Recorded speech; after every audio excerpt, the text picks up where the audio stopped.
Guardians of the Galaxy Cosmic Rewind, an attraction that I think needs a separate video to discuss it, because when I was there in the moment, you know me, I can get super excited about these things, especially a brand new attraction featuring one of my favorite movies and some of my favorite music genre. The whole thing was extremely exciting for me, but I want to kind of readdress why I believe Guardians of the Galaxy Cosmic Rewind is the best attraction at Walt Disney World at the time of filming. Now, I want to remind everybody, like everything on the internet, everyone just has one opinion. My voice is one of many who feel that one attraction is better than another, and having your favorite be something totally different. If your favorite is Small World, man, stick by it, stick with it, seriously. Your favorite can be anything you want it to be. It's a personal opinion. It's something that just means something extra special to you. So we're kind of getting into why I believe Guardians of the Galaxy Cosmic Rewind is the best attraction for me. This video will include spoilers, so if you do not want to be spoiled for what the Guardians of the Galaxy Cosmic Rewind is all about, stop the video now, skip to the next one, skip to the previous one, watch a different video, because this one has spoilers in it. Let's get to it. Now, Guardians of the Galaxy Cosmic Rewind, when you first walk in, you're looking at the solarium up above. It's so cool. You're seeing the planets, and you're hearing the Chuck Berry music and the automated intelligent computer system kind of talking at you, which is pretty cool. You start walking through, you learn about Xandar and Xandarians and all this. You're learning about the military ranks, you're learning about the city, all the things that they do, seeing interviews with Peter Quill. And when you first walk through, it's cool because it's new. But now that I've had time to really think about it, it's almost like you're walking through a museum. That doesn't really make sense until you make it to the teleportation area and you learn what you're about to do. You're going to be teleported to the Xandarian ship up above, right? So you're on Earth. You're on Earth, walking through the museum, and then you get teleported. And that's where this transition in the teleportation area takes place. Again, major spoilers. I hope you're not watching if you haven't been already. I'm just, again, another alert right there. But when you make your way into the teleportation area and you're looking up, you're like, okay, about to be teleported, like, how's this gonna work? And then all of a sudden the room changes and you are on the Xandarian ship looking down at Earth. It's that feeling of, oh my gosh, Disney Imagineering has kind of blown my mind again and taken me to a whole new place in a split second. If you're familiar with this trick that Disney's used before, I at first when I saw it, I'm like, I blew my mind. I like to not watch in advance, and then when I get there and I start to figure it out, but it's more fun that way for me personally. I was there and it happened. I was like, oh my gosh. I had to go a second time in order to figure out they were using the same trick they use on Flight of Passage, but in my opinion, it has been upgraded to the next level because it's the whole room. I'm trying not to reveal every little piece of it, so I'm still leaving little bits and pieces for you to figure out yourself when you're there if you kind of want to be surprised, but I'm revealing a bunch in this video, so just be aware of that. Once you're transported, you walk on through and you make your way onto the ride vehicle. When you think about the ride in just that context, it's not quite as impressive as some of the other kind of pre-show things we've done before. The teleportation scene and the scene where you actually see that super large man, as they like to call him right there, kind of capture that generator, it takes you on the story, right? The story is introduced to you. I learned from cast members that they actually didn't see that part until after the cast member previews. They just with us right now. I thought that was so interesting, but they actually skipped all that, so they kind of missed a bit of context. You need to kind of understand that story before you go on the ride for it to make sense. So you make your way to the ride, you're about ready to go, it makes a lot of sense, okay, we're on board. It's the ride itself. It's the ride itself that truly takes your breath away. I mean, I think about Rise of the Resistance, and that's easily the next ride. If you're thinking about best and worst, then it's a very personal decision, but Rise of the Resistance is the next one for me. And what makes Rise so unique is the fact that you've got that launch, right? And that's part of the pre-show where you launch off to the ship in the atmosphere and all that.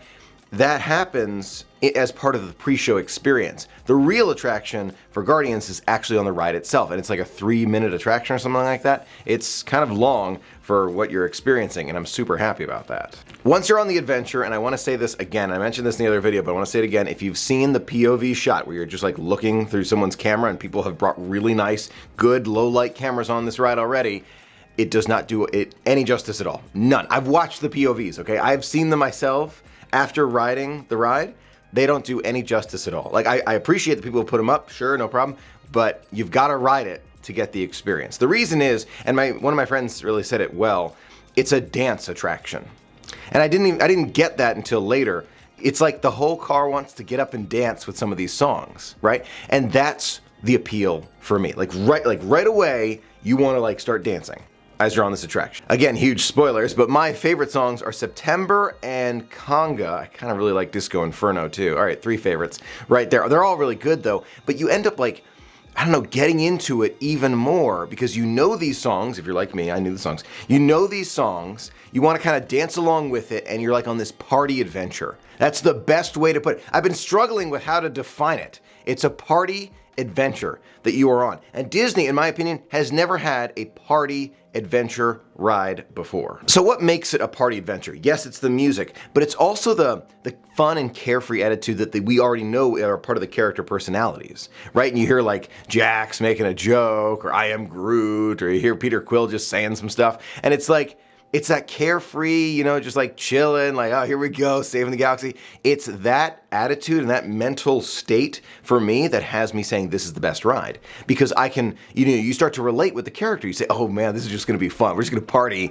as we like beat the bad guy. You know what I mean? Like that's what makes this ride, in my opinion, the absolute #1 best at Walt Disney World. I'm not trying to take away from the other attractions. I'm always gonna love Space Mountain and Buzz Lightyear and Rise of Resistance and Slinky Dog Dash. I'm gonna love them. I'm not saying anything negative about them. I'm saying how much I enjoyed Guardians of the Galaxy because the music, the story, and the party, fun, family-friendly atmosphere. Now getting back to another point I wanted to mention about the dizziness of it, I'm trying to figure out why some people feel like it makes them dizzy and some don't. I've been really racking my brain, kind of doing a little bit of research about this.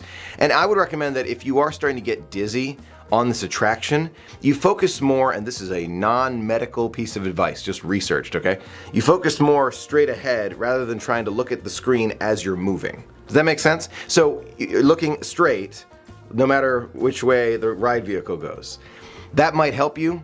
Again, not medical advice. I am not a doctor, right? So you just, I don't know, that's what I read. Sometimes that can help you just kind of looking straight instead of trying to follow this with your eyes and then moving in a separate direction.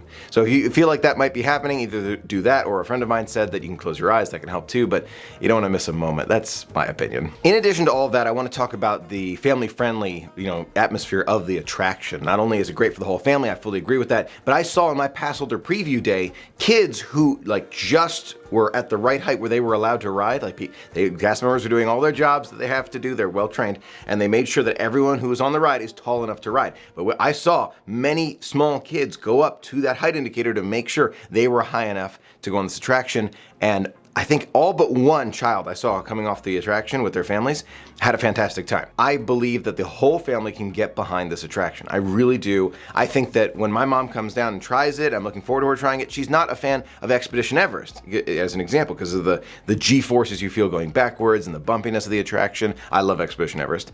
But when it comes to this attraction, it's so smooth. It's so non-G-forces and fun for everyone. I mean, the fact that Disney was able to encompass everyone at once, like usually like the older kids want more thrills and the younger kids, you know, need a little calmer, and then the oldest among us maybe want to like nice and smooth. I feel like everyone has to go on Guardians at least once to try it themselves. That's my opinion. You don't have to do anything you don't want to do, of course, but my opinion is try it. Just try it.